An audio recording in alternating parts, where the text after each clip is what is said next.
Welcome to another deep dive. Today, we're going beyond kind of the common misconceptions about agoraphobia. You might have heard it's simply a fear of open spaces, but we're going to unpack how it's so much more than that. So get ready to explore the symptoms, causes, and treatment options, and even how brain chemistry plays a role. Yeah, it's interesting. Even the name itself, agoraphobia, kind of hints at its complexity. Right. You hear agoraphobia, and you might just picture, like, someone terrified of a wide open field. But then you learn it comes from the Greek agora, meaning marketplace, and it starts to get a little more nuanced. Exactly. It's not about fearing like specific places, but it's that feeling of being trapped or vulnerable with no escape. And that could happen anywhere. A crowded concert, a tiny elevator, even your own home, if it feels inescapable. That's what I find so fascinating about agoraphobia. It's this invisible cage, not a physical one. Like, there was a study where they interviewed people with agoraphobia, and one person described it as feeling like the walls are closing in, even in a large room. Yeah. That's a perfect example of how it's the perception of the situation, not just the physical space. It's that feeling of being trapped or helpless. And often that feeling is tied to the fear of having a panic attack. Makes sense. If you've ever experienced a panic attack, you know how terrifying they can be. And if you associate those attacks with certain places or situations, it's natural to want to avoid them. Precisely. And avoidance becomes the core of agoraphobia. It's a vicious cycle. You have a panic attack, then avoid similar situations, which only reinforces the fear and limits your world even more. Some people end up housebound, their safe space shrinking until it's just those four walls. Yeah, it's heartbreaking because it steals so much of life's possibilities. But what's really going on in the brain? What causes this intense fear response? Well, it's not a simple answer, unfortunately. There's a whole web of factors at play. One piece is genetics. You have a higher chance of developing agoraphobia if anxiety disorders run in your family. Okay, so there's a predisposition, but it's not a guaranteed destiny. Right. Genes aren't the whole story. Trauma is another big piece. Think of surviving a car accident or a violent attack. These experiences can shatter your sense of safety, making you hyper-aware of potential threats. Oh, so it's like your brain gets stuck in danger mode, Yeah. always scanning for the next bad thing. Exactly. And we can't forget about panic disorder, which we touched on earlier. That's a huge risk factor for developing agoraphobia. Those intense panic attacks create this overwhelming urge to avoid anything that might trigger another one. So fear feeds the avoidance, and the avoidance strengthens the fear. It's a cycle that's tough to break. And I remember reading that there's also a brain chemistry element to this, something about neurotransmitters like serotonin and dopamine being out of whack. Absolutely. These neurotransmitters are like messengers in the brain, and they're involved in regulating mood, stress response, and feelings of anxiety. Research suggests that in people with agoraphobia, there might be an imbalance in these chemicals, leading to an overactive fear response. Imagine your brain's alarm system constantly going off, even when there's no real danger present. So, like, your internal threat detector is set to maximum sensitivity. That's a great way to put it. And this is where medication can be a useful tool. Certain types of antidepressants, specifically SSRIs, help to rebalance these neurotransmitters, calming that overactive alarm system. It's interesting how medication can work on that biological level. But earlier, you also mentioned that therapy is crucial in treating agoraphobia. What makes therapy so important in this picture? Well, while medication can address those chemical imbalances, therapy helps you understand the thoughts and behaviors that contribute to agoraphobia. Think of it as rewiring the way you respond to those perceived threats. So it's like tackling the software while medication addresses the hardware? That's a brilliant analogy. And one of the most effective forms of therapy for agoraphobia is cognitive behavioral therapy, or CBT. I've heard of CBT. Isn't that about identifying and changing negative thought patterns? You got it. CBT helps you examine the thoughts that fuel your anxiety, challenge their validity, and replace them with more realistic and helpful thoughts. For instance, if you constantly think, I'm going to have a panic attack if I go outside, CBT helps you question that thought and consider the actual likelihood of that happening. Right, so it's like giving yourself a reality check and interrupting those spiraling anxieties. But what about actually facing those feared situations? That feels impossible when just thinking about it makes you anxious. Yeah, that's where exposure therapy comes in. It's a gradual process where you confront those feared situations, starting with smaller, manageable steps, and gradually working your way up to more challenging ones. The key is to do this with the guidance of a therapist, who can create a safe and supportive environment for you to face your fears. So instead of avoiding the things that make you anxious, you're learning to approach them in a controlled way, building confidence along the way. Exactly. It's like learning to swim. You don't jump into the deep end right away. You start in the shallow end, gradually getting comfortable with each new depth until you're swimming freely. That makes sense. It's about building mastery over your fear one step at a time. But I imagine facing those fears head on takes an incredible amount of courage. Where does that courage come from? Well, it often comes from a combination of things. It's the desire for a richer, fuller life, the frustration of feeling limited by your fears, and the belief that things can actually change. And let me tell you, that belief is not misplaced. Many people with agoraphobia go on to live incredibly fulfilling lives, traveling, pursuing their passions, and connecting with others in ways they never thought possible. That's so inspiring to hear. It gives me chills just thinking about breaking free from those invisible barriers. But it's also clear that it's not a solo journey. Having support seems absolutely crucial. You're right. Having a strong support system, whether it's family, friends, a therapist, or a support group, can make all the difference. I can imagine how isolating agoraphobia can be, and how having people who understand what you're going through can be a lifeline. Exactly. It's about knowing you're not alone, that your feelings are valid, and that recovery is possible. It's about having people to cheer you on, to offer practical help when needed, and to remind you of your strength and resilience when you start to doubt yourself. Speaking of support, how can loved ones best support someone with agoraphobia? What are the do's and don'ts? That's a great question, and it's something we'll explore in more detail later on. But for now, I'll say this. The most important thing you can do is offer your love and understanding without judgment. Yeah, it makes sense that validation and understanding are key. Avoidance is such a big part of agoraphobia, so having someone who doesn't judge you for that, but instead tries to understand what you're going through, must be so reassuring. Absolutely. It can be incredibly empowering for someone struggling with agoraphobia. To have someone who simply says, I hear you, I see you, and I'm here for you. But we'll dive deeper into the specifics of supporting loved ones later. Right now, I'd like to go back to something you mentioned earlier, the role of brain chemistry in agoraphobia. Yes, let's unpack that a bit more. You were explaining how neurotransmitters like serotonin and dopamine can be out of balance in people with agoraphobia, leading to that heightened fear response. It's fascinating how much is happening beneath the surface, shaping our experiences. It really is. And it highlights the fact that agoraphobia, like many mental health conditions, is not simply a weakness or a lack of willpower. It's a complex interplay of biological, psychological, and social factors. So it's not about just like snapping out of it, as some people might suggest. Not at all.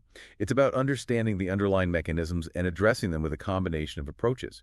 Now, getting back to those neurotransmitters, think of them as chemical messengers that help different parts of the brain communicate with each other. Okay, so they're like the postal service of the brain, delivering important messages. I love that analogy. And when it comes to anxiety, serotonin and dopamine are particularly important. Serotonin helps regulate mood, sleep, and appetite. While dopamine plays a role in motivation, reward, and pleasure, in people with agoraphobia, the pathways for these neurotransmitters may not be functioning as efficiently, leading to that overactive fear response. So it's like the messages about potential threats are getting amplified, even when there's no real danger present. Precisely. And that's where medication can be helpful. SSRIs, which are a type of antidepressant commonly used to treat agoraphobia, work by increasing the availability of serotonin in the brain.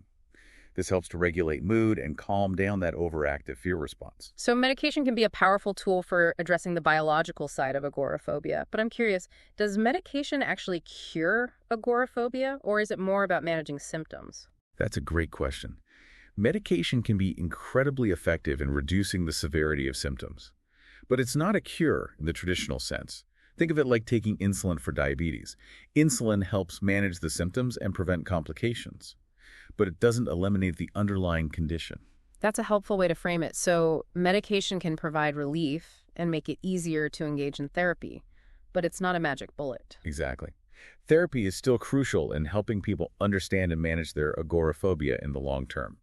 It's about equipping them with the tools and strategies to navigate their fears, challenge negative thoughts, and gradually expand their comfort zones. And as we discussed earlier, CBT and exposure therapy are two of the most effective therapeutic approaches for agoraphobia. But I imagine that even with therapy and medication, living with agoraphobia can still be incredibly challenging. What are some strategies people can use to manage their anxiety and improve their quality of life? That's where we get into the practical side of things. And it's an area I find particularly empowering. Because while agoraphobia can make you feel powerless, there are actually many things you can do to reclaim control. Okay, I'm all ears. What are some of these strategies? One of the simplest yet most powerful tools is breath work. When anxiety kicks in, your breathing becomes shallow and rapid, which only feeds the panic. But by consciously slowing down your breath, you can actually signal to your body that it's safe to relax. So it's like a direct line to your nervous system telling it to chill out. Exactly. And there are tons of different breathing techniques out there. Box breathing, diaphragmatic breathing, alternate nostril breathing. The key is finding one that works for you and practicing it regularly, so it becomes second nature when anxiety strikes. It's interesting how something as simple as breathing can have such a profound impact on our mental state. It really can. And along those same lines, mindfulness and meditation practices can be incredibly helpful. Mindfulness is all about bringing your attention to the present moment, non-judgmentally. It's about noticing your thoughts and feelings without getting swept away by them. I've tried meditation before, and I find it so hard to quiet my mind. It's like my thoughts are a runaway train. I hear you, Taint. Meditation is a practice, and it takes time and patience to develop. But even a few minutes of mindful breathing each day can start to make a difference. And there are guided meditations available online and through apps that can be incredibly helpful, especially when you're first starting out. It's like having a personal trainer for your mind. So we've got breathwork, mindfulness. What else can people do to manage their agoraphobia in their daily lives? Another crucial strategy is pacing. People with agoraphobia often put immense pressure on themselves to get over it quickly. But recovery is a process, and it's important to be kind to yourself and take things one step at a time. So it's about setting realistic goals and not beating yourself up if you have setbacks. Exactly. Start with small, achievable goals and gradually increase the challenge as you feel more comfortable. And if you have a day where you feel more anxious or need to take a step back, that's okay. It's not a failure. It's part of the process. Yeah, it's about listening to your body and honoring your limits. And it's also about celebrating those small victories, right? Each step forward, no matter how small, deserves to be acknowledged. Absolutely. Celebrating those wins helps to reinforce positive experiences and build momentum. It's also a great way to boost motivation and remind yourself that you're making progress, even if it feels slow at times. It's about shifting the focus from what you can't do to what you can do, and gradually expanding that realm of possibility. And speaking of possibility, I'm curious about something. We've talked about agoraphobia as a disorder, but I wonder if there's another way to look at it. If our brains are wired for survival, could agoraphobia be seen as an extreme manifestation of that survival instinct, even if it's gone haywire? That's a fascinating perspective, and I think it's a valuable one to consider. After all, our brains evolved in environments where real dangers were lurking everywhere. Those who were more cautious and avoided potential threats were more likely to survive and pass on their genes. So it's possible that agoraphobia, at its core, is a protective mechanism, albeit one that's misfiring in our modern world. So it's like our ancient brains haven't quite caught up to the fact that we're not living in constant fear of saber-toothed tigers anymore. Exactly. And that mismatch can create a lot of anxiety. So the question becomes, how do we recalibrate our internal alarm systems so they're more in tune with the actual level of threat in our current environment? That's a great question. And it brings to mind something we discussed earlier, the importance of reframing our perception of threat. If our thoughts shape our reality, can we learn to think about threat in a way that's less fear-inducing and more empowering? Absolutely. It's about recognizing that our thoughts are not always accurate reflections of reality. It's about challenging those catastrophic what-if scenarios that our anxious minds love to generate and replacing them with more balanced and realistic thoughts. So it's like training our minds to be more discerning, to differentiate between real threats and perceived threats. Precisely. And it's about shifting our focus from what we fear might happen to what's actually happening in the present moment. So it's about bringing ourselves back to the here and now, grounding ourselves in the reality of our current situation, rather than getting lost in the anxieties of what might be. You got it. And this is where mindfulness practices can be incredibly helpful. Mindfulness teaches us to observe our thoughts and feelings without judgment, to simply notice them as they arise and pass away. It's like watching clouds drift across the sky. You don't try to control them or push them away. You simply observe them with a sense of curiosity and detachment. That's such a beautiful analogy. It's about creating that space between ourselves and our thoughts so we're not so entangled in them. Exactly. And that space allows us to choose how we want to respond to our thoughts and feelings, rather than being automatically controlled by them. So it's about reclaiming our power and choosing how we want to experience the world, even when anxiety tries to hold us back. That's the essence of it. And it's a journey that takes time, practice, and a whole lot of self-compassion. But it's a journey worth taking, because when we learn to manage our anxiety, we open ourselves up to a world of possibilities. That's such an inspiring message. It's about recognizing that even though agoraphobia can feel incredibly limiting, there is hope. And there are things we can do to break free from those invisible barriers. Absolutely. And it all starts with taking that first step, whether it's seeking professional help, practicing breath work, or simply acknowledging your feelings without judgment. And speaking of taking steps, I'd love to circle back to the topic of supporting loved ones with agoraphobia. You mentioned earlier that validation and understanding are key, but I imagine there's more to it than that. What are some specific things friends and family can do to provide that support in a meaningful way? You're right. Supporting someone with agoraphobia goes beyond just saying the right words.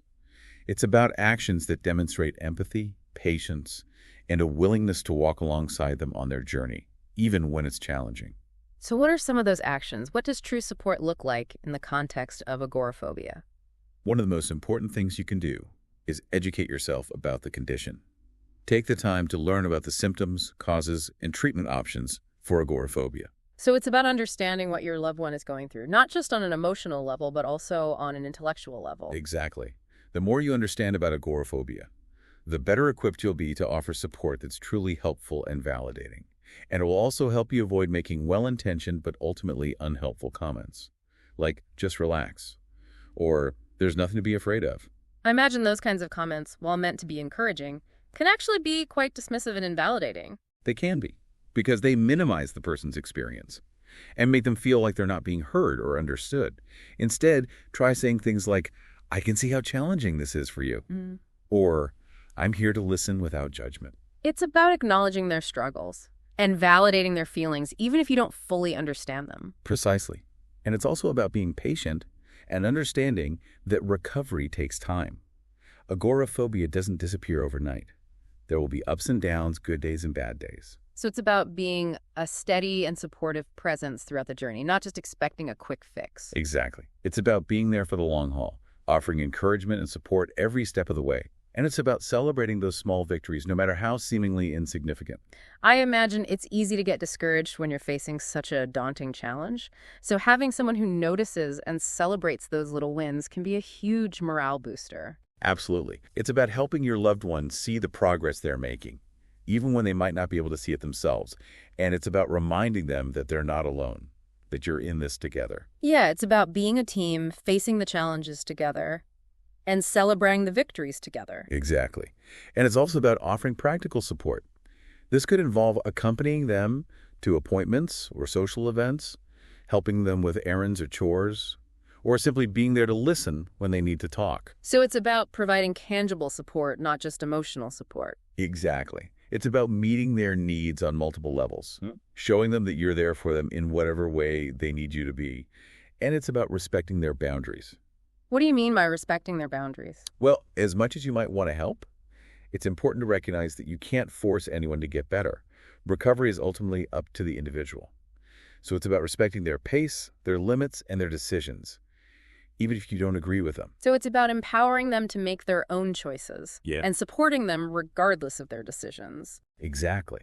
It's about giving them the space and autonomy to navigate their own journey, while also letting them know that you're there to catch them if they fall.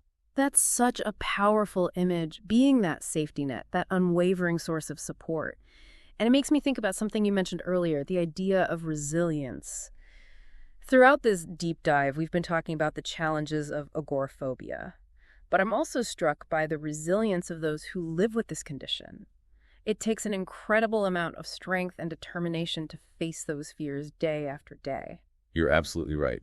Resilience is a key theme in the story of agoraphobia.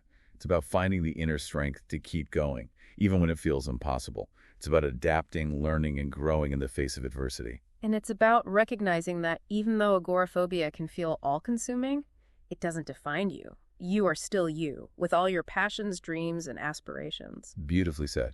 It's about holding on to that sense of self, that spark of hope, even in the darkest of times. It's about remembering that you are more than your diagnosis, that you are capable of so much more than your fears might lead you to believe. And it's about finding ways to reclaim your life one step at a time. Exactly. It's about rewriting your story, not letting agoraphobia dictate the narrative of your life. And speaking of rewriting stories, I'm curious about something. We've talked a lot about the practical side of managing agoraphobia, the therapies, the coping strategies, the support systems. But I'm also wondering about the role of mindset. Can changing our mindset, the way we think about ourselves and the world around us, actually help us overcome agoraphobia? That's a great question. And I believe that mindset plays a crucial role in recovery. It's about shifting our perspective, challenging our limiting beliefs, and cultivating a more empowering and resilient outlook. So it's not just about changing our behavior, it's about changing the way we think. Exactly. Our thoughts shape our reality. The way we perceive the world influences our emotions, our behaviors, and ultimately our experiences. So if we can learn to think about agoraphobia in a more empowering way, we can start to break free from its grip. Okay, I'm intrigued. How do we actually go about changing our mindset? Where do we even begin? One of the first steps is awareness. It's about paying attention to our thoughts, noticing the patterns that contribute to our anxiety, and challenging those thoughts that are no longer serving us. So it's about becoming more mindful of our thought processes, identifying those negative thought loops that keep us stuck. You got it. And once we've identified those unhelpful thoughts, we can start to challenge their validity. We can ask ourselves, is this thought really true? What evidence do I have to support it? Is there another way to look at this situation? It's like giving ourselves a reality check, putting those anxious thoughts on trial, and seeing if they hold up under scrutiny. Exactly. And often when we examine those thoughts more closely, we realize that they're not as solid or as scary as they initially seemed. So it's about deconstructing those fear-based thoughts and replacing them with more realistic and empowering ones. Precisely. It's about creating a new narrative, one that's based on courage, resilience, and hope. It's about rewriting the story of agoraphobia, not letting it define us, but using it as a catalyst for growth and transformation. That's a beautiful way to put it. It's about turning our challenges into opportunities for self-discovery and empowerment. It's about finding the strength within ourselves, to break free from the limitations we've imposed on ourselves and reclaim our lives one step at a time. Exactly. And it's about remembering that we're not alone on this journey. There's a whole community of people who understand what it's like to struggle with agoraphobia. There are resources available to help us cope and thrive. Well said. And it's a journey that's worth taking. Because when we overcome agoraphobia, we don't just conquer our fears. We open ourselves up to a world of possibilities. Absolutely. It's about expanding our horizons, embracing new experiences, and living life to the fullest. It's about remembering that we are capable of so much more than our fears might lead us to believe. And it's about recognizing that the journey itself is a testament to our strength, our resilience, and our unwavering determination to live a life free from the constraints of agoraphobia. Well, this has been a truly insightful deep dive into agoraphobia. I feel like we've gone beyond the surface level and really delved into the complexities of this condition. I agree. It's been a great conversation, and I hope it's helped to shed light on agoraphobia for anyone listening. I think it has, yeah. Before we wrap things up, is there anything else you'd like to share with our listener? Any final thoughts or insights that might help them on their journey? I think the most important thing to remember is that there is always hope. Agoraphobia is a challenging condition, but it's treatable. And recovery is absolutely possible with the right support and strategies. You can regain control of your life and live fully and meaningfully. I love that message of hope. It's so easy to feel overwhelmed and discouraged when you're struggling with agoraphobia. But it's crucial to remember that you're not alone, and things can get better. Absolutely. And one thing I find particularly inspiring is that overcoming agoraphobia often leads to profound personal growth. It's not just about conquering your fears, it's about discovering your inner strength, resilience, and capacity for change. It's like going through a crucible and emerging on the other side transformed. Exactly. It's a journey of self-discovery, and it often leads to a deeper appreciation for life, a greater sense of gratitude, and a stronger connection to oneself and others. That's a beautiful way to think about it. So for anyone listening who might be feeling lost or discouraged, remember that you are capable of incredible things. Even in the midst of your struggles, there is a spark of hope, a strength within you that can guide you towards a brighter future. And remember that seeking help is a sign of strength, not weakness. Reach out to a therapist, a support group, or a trusted friend or family member. There are people who care about you and want to help you on this journey. Thank you so much for sharing your expertise and insights with us today. It's been an absolute pleasure. The pleasure was all mine. And to our listener, thank you for joining us on this deep dive into agoraphobia. We hope you found it informative, empowering, and hopeful. Remember that recovery is possible, and there are resources available to support you every step of the way. Keep exploring, keep learning, and keep believing in yourself. We'll see you next time for another deep dive into a fascinating topic. Until then, take care and keep learning.